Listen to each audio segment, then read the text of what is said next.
Small and emerging women farmers in rural Msinga, northern KwaZulu-Natal, have been given a shot in the arm. They received much needed farming equipment worth millions of rand. This is Msinga in northern KwaZulu-Natal, deeply rural with high levels of unemployment. Some residents survive by selling their livestock. 4 years ago, a group of 50 unemployed women formed a cooperative focusing on farming, producing beans, maize and a variety of vegetables. However, the lack of proper equipment has been their biggest hurdle. But things are changing for the better after they received farming equipment, including tractors to do their farming. My heart is filled with joy. We wish that God can assist us so we can be even more productive and work the land. This will help us a great deal to escape the shackles of poverty. Thanks to a local NGO who made this possible through various partnerships. We want to make sure that we cultivate every open land that we have in this area. Every piece of land that is available, we'll make sure that it is cultivated. We have calculated over 300 hectares of uncultivated land that will make sure that something is done. We want to be part of the solution, helping to develop South Africa, and especially for targeting women and youth to reduce unemployment that is so high in this country. The donors also promised to provide the farmers with other necessary skills to grow their agribusiness. Their dream is to sell their fresh produce to local and international markets. Simpiwe Makanya, SABC News, Msinga. Simpiwe, thank you very much indeed for that insight. While joining us in studio to talk more about how the livelihoods of emerging and women farmers are being turned around in that insight that we just played, Dr Bahle Zondo is the founder of the Dr Bahle Zondo Foundation. His foundation is the reason a group of women and emerging farmers are now able to fend for themselves through farming in Msinga in rural northern KwaZulu-Natal. Doc, thank you very much indeed for your time. Thank you very much for coming through and explaining this. I guess it's a noble initiative in trying to get emerging farmers, especially women, in this field, getting them successful in this field. Tell us firstly about your foundation, the Dr Bahle Foundation. When did it come about? Thank you for having me. The foundation was started 2018 in August in the deep rural areas of Msinga. Actually, how it came about, a group of women were protesting outside school. And then I received a phone call, lucky enough, I was just a few miles away.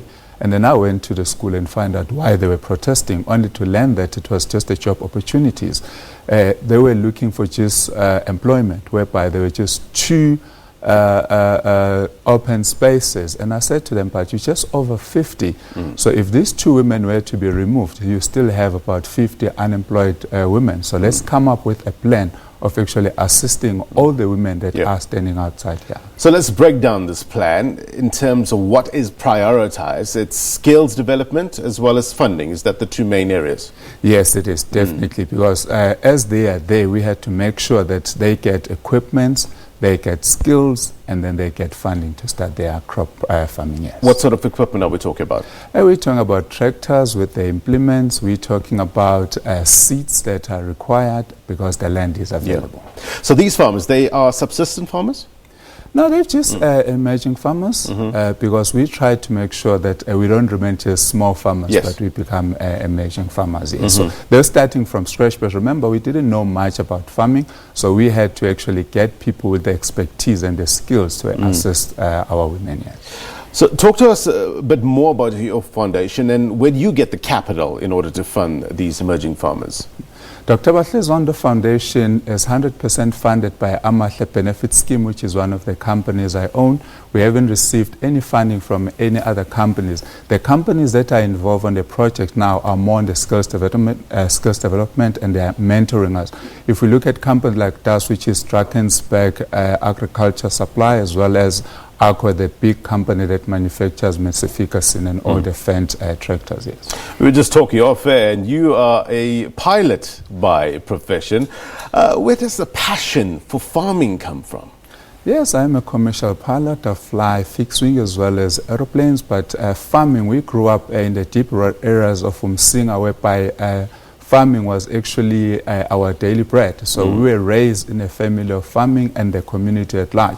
So now being at my age and also looking at the unemployment in my era, then we had to go back to our roots and see how we can actually try and revamp agriculture again so that our communities can be self-employed again. Fixing this economy is one of the main priorities of this new administration. You saw the ministers that have been sworn in. We know about our unemployment rate here in South Africa sitting at over 27%, so that's a huge concern. What's your advice to the youngsters that want to get into farming and thinking, well, it might not be a viable option, so let me look elsewhere? What's your advice to them? I would say to our young brothers and sisters out there, farming, it's every nation that's farming, because if there is no farmer, there is no nation. So if we take our young people and then we take them to school to be agronomists and then we train them in technology, because if you look at farming now, it's more about technology. These tractors now, the technology that is invested in this equipment, it's amazing. So we need young people. Look at drones now. You need people who can become remote who can get remote pilot licenses, whereby we need actually bright minds to actually run them. Because you were saying, but look at the technology that's coming in, and looking at the emergence of the fourth industrial revolution. Is it hindering or hampering or supporting and aiding farming industry? It is definitely assisting, because now you know exactly that if I do a hectare, I'll definitely get, if I do a hectare, I'll get maybe 13 tons to 23 tons. So everything is accurate with the technology that is invested now. That's why you need people to be skilled, you need people to be trained to make sure that they know exactly what they are doing on the field, and even to operate this piece of equipment. What's your long-term goal here? And we want to stretch it throughout the whole of KZN and also take it out to other provinces. We want to make sure that we get the proper equipments, and we also get people the great expertise to make sure that what we're doing is correct, and also compete with the big macro farmers. Look, no doubt that you have information about countrywide in terms of the various provinces and farming. What does KZN throw up in terms of challenges? We had serious challenges with droughts for the past few years, whereby we lost a lot of our livestock, crops as well. But now things are starting to shape up again. So when you look at KZN, it is a province of agriculture on a micro scale, and we are hoping to even grow it to even a bigger farming province here. And that will actually assist the economy of the province and the country at large. Do you constantly need more funders in terms of your foundation? For now, definitely we will, because we're just starting. Already we started with 1.2 million, but we've already spent over 3 million rands on this project alone. So now we need people to actually assist. That's why when the Togo Tidiza was sown in, we're so happy, because now we have a mother in agriculture and she understands what's happening in agriculture. We hope she'll also look at rural areas and make sure that we get the assistance that we need. She has no doubt experience in this department.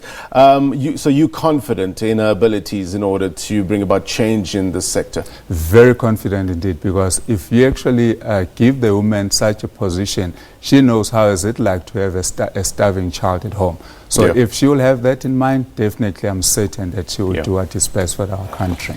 Doctor, what you're doing is admirable, and thank you very much indeed for coming through and sharing some of the successes that you had in this short space of time. I think it's, since August last year your foundation's been running? Yes, just under 8 months, and already 150 people are employed in this project, and we are increasing it, and we want to see a lot of people being assisted through this. You're more than welcome to come back on this program and give us an update with regards to the successes and some of the challenges, so that people can learn from this, and that's the main aim. Thank you so much, and we'll do just that. Appreciate it. That was Dr. Bahle Zondo, from the founder of the Dr. Bahle Zondo Foundation.